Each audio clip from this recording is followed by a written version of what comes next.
Hello, Bacho. Good morning and welcome back to Standard 10th. We are in chapter number 9 today. We are beginning chapter number 9, some applications of trigonometry. बच्चों हमने जो पिछला chapter introduction to trigonometry सीखा था उसमें हमने trigonometry के कुछ बेसिक चीज़ें सीखी थी कि ट्रिग्नोमेट्री का किस तरह से उसके राइट एंगल के ऊपर काम करते हैं वो सीखा था। अब ये जो 9th चैप्टर है वो वैसे तो पार्ट 2 ऑफ ट्रिग्नोमेट्री चैप्टर ही है, लेकिन यहाँ पे उसने समझाया है कि ट्रिग्नोमेट्री प्रैक्टिकल लाइफ में कहाँ पे काम आता है। वही चीज़ है, मतलब मैं कहूँगा कि जो पहला पार्ट था चैप्टर 8 ट्रिग्नोमेट्री वो इंट्रोडक्शन पार्ट था, दूसरा पार्ट है उसका ट्रिग्नोमेट्री का, ये उनको प्रैक्टिकल लाइफ में कैसे ट्रिग्नोमेट्री अप्लाई होती है उसके बारे में है। तो एक्चुअली वो पूरा ट्रिग्नोमेट्री चैप्टर ही है, लेकिन यहाँ पे इस चैप्टर को सम एप्लीकेशन ऑफ ट्रिग्नोमेट्री के नाम से अलग चैप्टर कर दिया है। हकीकत में एक ही चैप्टर है, तो सभी वो टेबल्स जो आपने सभी डिग्रीज सीखी थी वो सब कुछ इसमें आपको दिमाग में रखना होगा जब भी आप ये चैप्टर सीख रहे हो।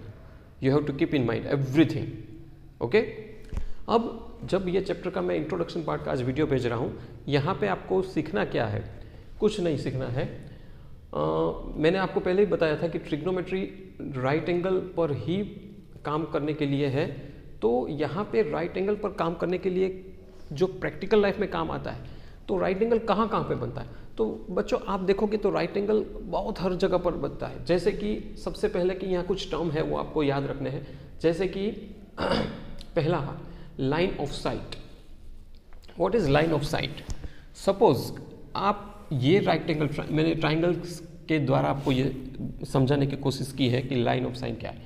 आप ये ग्राउंड पर खड़े हो, बरोबर है, आप यहाँ पे खड़े हो और यहाँ पे कोई ऑब्जेक्ट है, सपोज वो ऑब्जेक्ट और कुछ नहीं है, सपोज ये पेड़ है, समझ लो ये मैं पेड़ ड्रॉ कर रहा हूँ।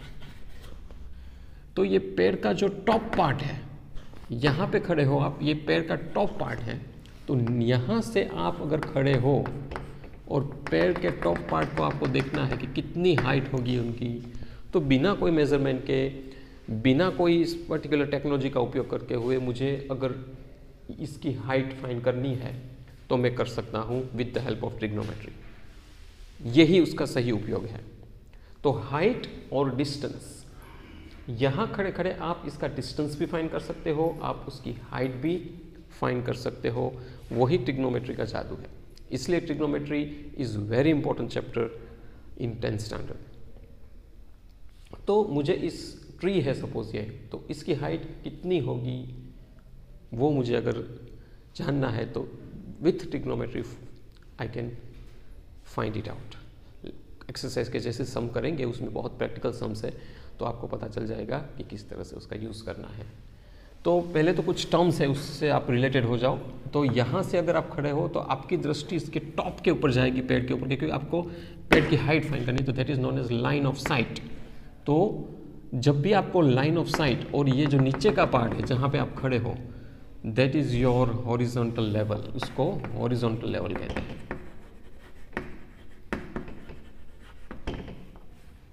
This is horizontal level. तो आप ग्राउंड लेवल से ऊपर देखते हो, that is called horizontal line of site from the horizontal level. Ground से ऊपर देखा, line of site. I hope you understand this.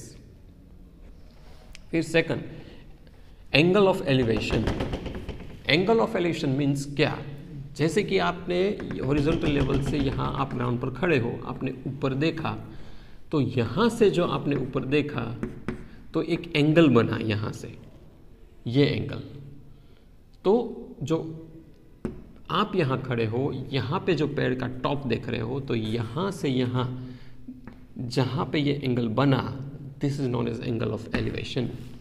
And angle of elevation is created when you see on top, ऊपर देखते हो तो यहाँ AOB जो है आपका, AOB एंगल,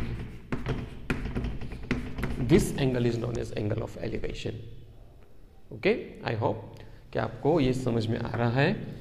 हॉरिजॉन्टल लेवल से ऊपर देखते हो तो जो आपकी दृष्टि लाइन ऑफ साइट से हॉरिजॉन्टल लेवल का जो पूरा एंगल बना, वो एंगल AOB यहाँ पे according to the figure that is known as angle of elevation. Now let us go to the third point, angle of depression. मानो कि आप कोई छत के ऊपर खड़े हो, कोई गैलरी में खड़े हो और ऊपर से आप नीचे कोई ऑब्जेक्ट को ऑब्जर्व कर रहे हो, तो आपकी छत आपका हॉरिजॉन्टल लेवल बन गई। तो जब आप हॉरिजॉन्टल लेवल से नीचे देख रहे हो तो that is known as angle of depression. तो ये हॉरिजॉन्टल लेवल से जो ये एंगल बना that is angle of depression बना। मतलब कि ऊपर से अगर आपको कोई ऑब्जेक्ट नीचे पड़ा है, सपोज यहाँ पे कोई चीज़ पड़ी है XYZ, स्टार पड़ा है कोई टॉय का, तो अगर आप यहाँ से अपनी गैलरी से ये स्टार, यहाँ से आपकी दृष्टि नीचे गई तो ये जो इतना है डिस्टेंस वो कितना है वो आप फाइंड कर सकते हो without any technology, without any measurement, सिर्फ using the formulas of trigonometry, using the given all the methods of trigonometry जो भी हमने चैप्टर 8 में पढ़ा था। तो chapter 9 is part 2 of chapter 8, nothing else. तो ये 3 टर्म आपको अच्छी तरह से समझ लेना है तो पूरा चैप्टर समझ गए। Line of site, angle of elevation and angle of depression. तो ये 3 चीज आपको अच्छी तरह से याद रखनी है। याद रहे, जब भी मैं लाइन ऑफ साइट देख रहा हूं तो ऑब्जर्वर का हेड ऊपर जाएगा, जब भी मैं एंगल ऑफ डिप्रेशन देख रहा हूं तो ऑब्जर्वर का हेड नीचे जाएगा। ये भी याद रहे। In angle of depression, you have to always look down. In angle of elevation, above, ऊपर देखना है, लाइन ऑफ साइट्स। समझ गए? तो ये 3 चीज़ें इंट्रोडक्शन पार्ट के साथ, ये इंट्रोडक्शन पार्ट का वीडियो मैं आपको भेज रहा हूँ, उसको अच्छी तरह समझना। कोई भी डाउट हो तो मुझे ज़रूर बताना। और हाँ, कल से हम ये जो चैप्टर है उनकी जो प्रैक्टिकल सम्स है 9.1, 9.2 वो सॉल्व करेंगे और तब आपको रियल में ट्रिग्नोमेट्री प्रैक्टिकल लाइफ में कहाँ कहाँ पे काम वाकई आता है वो आपको पता चलेगा। Thank you very much for listening me.